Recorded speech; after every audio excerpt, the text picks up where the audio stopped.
বীর যে তনুকে নিয়ে এত ভাবছে সেটা ওর নিজের ইচ্ছাই করছে দিদি। আর তনুর থেকে দূরে থাকা সেটা বীরের পক্ষেও সম্ভব নয়। ও নিজেই তনুর সঙ্গে একত্রে থাকতে চায়, তাতেই ওদের সুখ। আর ওদের দুজনের মাঝে আমি থাকতে চাই না। আমি কোনো ব্যাপারে বীরকে কোনো রকম জোর করব না, কোনো রকম বাধ্যও করব না যে তনুর সঙ্গেও থাকবে কিংবা তনুর থেকে দূরে থাকবে।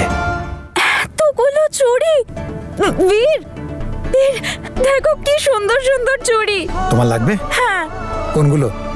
ওই এই হলুদটা, লালটা, ওই সবুজটা, নীলটা। দাদা সব কটা দিয়ে দিন। বীর তুমি কি ভালো।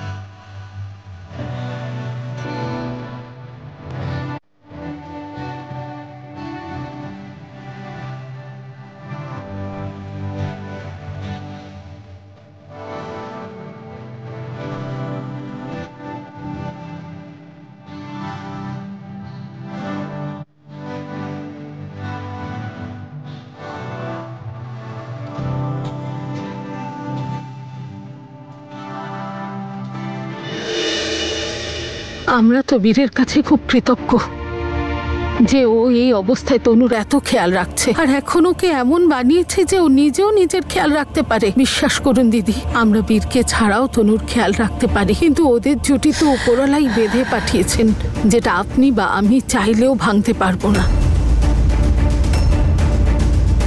আমরা যাই করি না কেন দিদি, ওদের দুজনকে আলাদা করতে পারবো না।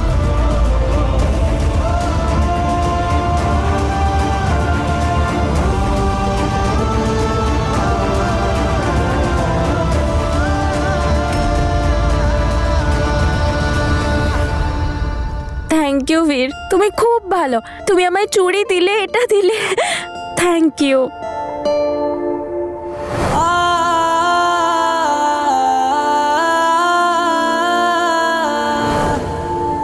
ভাঁড়ের চাটা কেমন?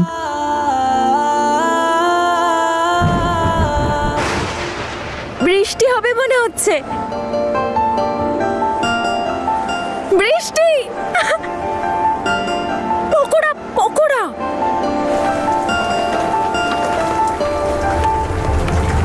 বীর, মন কোথায় থাকে তোমার? আগের বারও এইভাবে তোমার হাতের উপর চা পড়ে গেছিল। এখানেই ছিলাম আর এভাবেই তোমার হাতের উপর চা পড়ে গেছিল। তোমার মনটা কোথায় থাকে? উড়ে বেড়ায় নাকি? বীর, মনটা কোথায় থাকে তোমার? উড়ে বেড়ায় নাকি?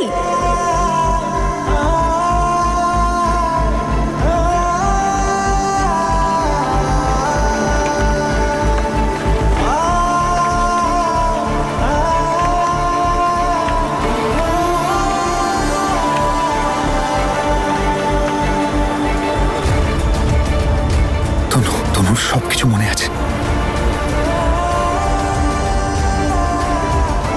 তনুর সব মনে পড়ছে।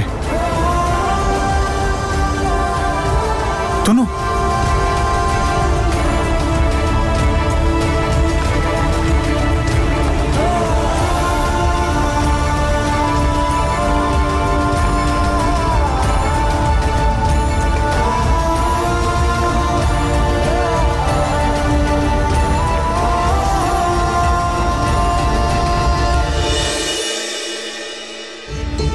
মানুষকে আলাদা করে তাদের মন ভেঙে দেওয়ার কাজটা আমি খুব ভালো করতে পারি মা।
তনু তনু এই জায়গাটা মনে আছে তোমার? হ্যাঁ, এই জায়গাটাও মনে আছে, ভাঁড়ের চাও মনে আছে, আর এই জায়গাটার পকোড়াও তোমার খুব পছন্দ, তাই না? তনু তনু তনু আর আর আর আর কি মনে আছে তোমার?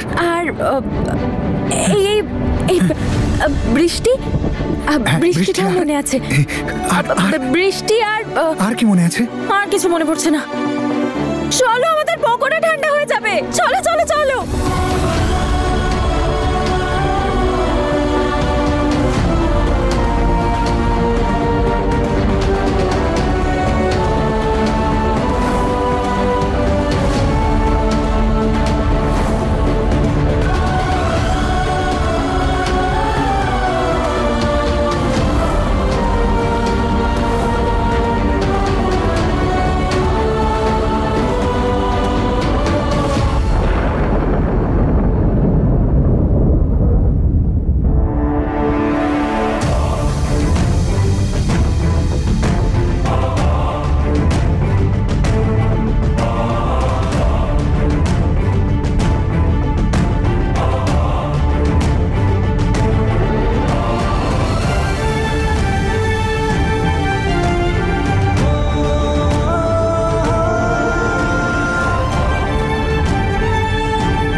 তুমি উঠে জামা কাপড় বদলাও, অভিরাজের জামা কাপড় আনছি তোমার জন্য।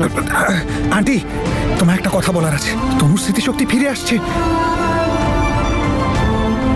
সত্যি?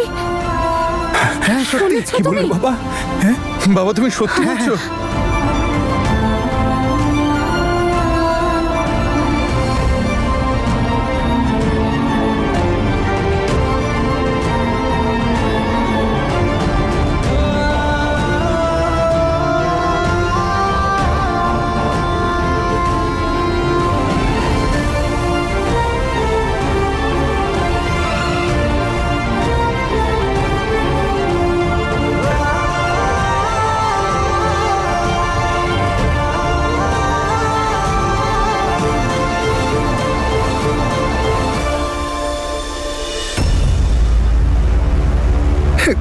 দিদু, উপরওয়ালা আমার কথা শুনেছে। ওপরওয়ালাকে অনেক অনেক ধন্যবাদ। ওপরওয়ালার প্রতি যতটা ভরসা ততটাই তোমার উপরে ভরসা। দেখবে সব ঠিক হয়ে যাবে। হ্যাঁ বাবা, এসবই হয়েছে শুধু তোমার জন্যে, আর আমাদের কাছেও আজ বিশেষ আনন্দের দিন।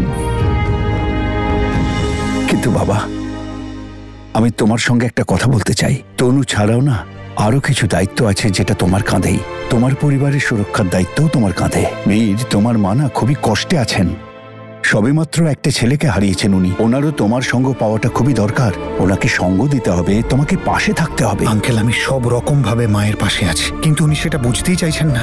ওনার জেদটা তো আপনি জানেন, কিন্তু সেই জেদটা আমি আর পূরণ করতে পারবো না।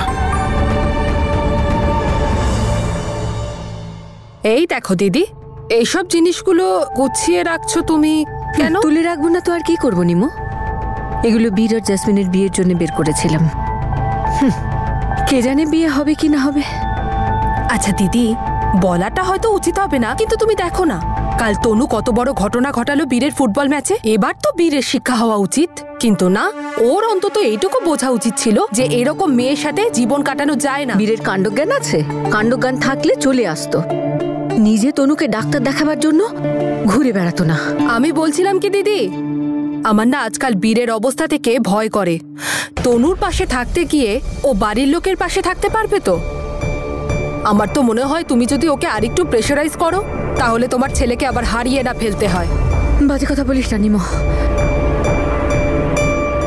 আমি তো আগেই একটা ছেলেকে হারিয়েছি। মা, কি এসব কি বলছো তুমি? কেন মাকে শুধু শুধু ভয় দেখাচ্ছ তুমি? মা এমনি চিন্তায় আছে, আর তুমি? দাদা বৌদির জন্য কখনো মাকে ছাড়বে না, আর বৌদিও কখনো এটা হতে দেবে না। কিন্তু এই মুহূর্তে তো তনু বীর আমার বর, বীর আমার বর এসবই বলে যাচ্ছে, তাই না? আর বীর ও নিজের ভালোবাসা দেখাতে গিয়ে পরিবার সবেত না ডুবিয়ে দেয়। এখনো সময় আছে দিদি, সামলাও নিজের ছেলেকে যদি সামলাতে পারো।